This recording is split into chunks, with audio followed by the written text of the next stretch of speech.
Omroep ZVL, Stelling ZVL. Wij vieren in Zeeuws-Vlaanderen Moederdag. We staan in Hulst en we zijn benieuwd. Hartstikke leuk. En wat viert u precies?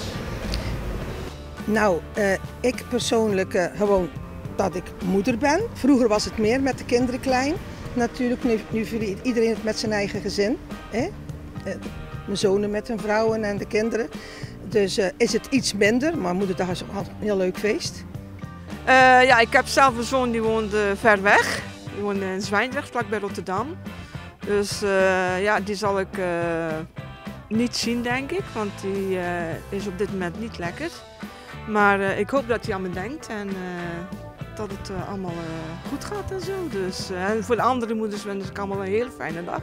Ja, ik hoop dat elke moeder een goede moederdag heeft en dat iedereen bij zijn moeder mag zijn op moederdag. En, ja. Ja, mijn moeder heeft heel graag een armband. Dus ja, daar gaan we binnenkort even naar gaan kijken in Sint-Niklaas. Dus u gaat het echt vieren? Zeker. Wel verlaat, maar dat is de verrassing. Het is pas volgende week aanstaande zondag. Dat weet ik. Oh, u gaat het iets later vieren? Ja, dan verwachten ze het wel minder dan op moederdag. Dat vieren wij ook inderdaad. Weliswaar in Zuid-Beveland. Oh. Maar nee, dat vieren we zeker, ja. Ja, onze moeders zijn er helaas niet meer, maar zij is natuurlijk moeder.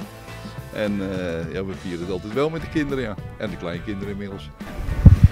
En hoe is dat als moeder? Ja, dat is natuurlijk hartstikke leuk om dat allemaal mee te maken. En aanstaande zondag dan komen ze met z'n allen. En dan gaan we lekker taart eten en nog wat eten. Nou, dan hebben we denk ik weer een mooie moederdag. Ja, volgende week. En ik verwacht niks, want mijn zoon die viert nooit mijn verjaardag ook niet. En ook moederdag niet. Dus ik ben gescheiden en misschien dat hij daarom denkt van... ik heb er geen zin in of zo.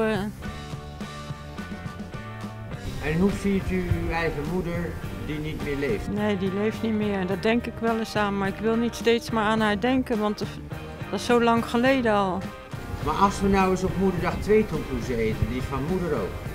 Ja, we kunnen wel samen een beetje moederdag vieren, ja. Alle respect voor de moeders en kinderen die moederdag vieren. Nou heeft niet iedereen meer een moeder en wat je dan doet op moederdag, dat is niet voor iedereen zo duidelijk nog. Dit was Stelling ZVL, volgende week een andere stelling.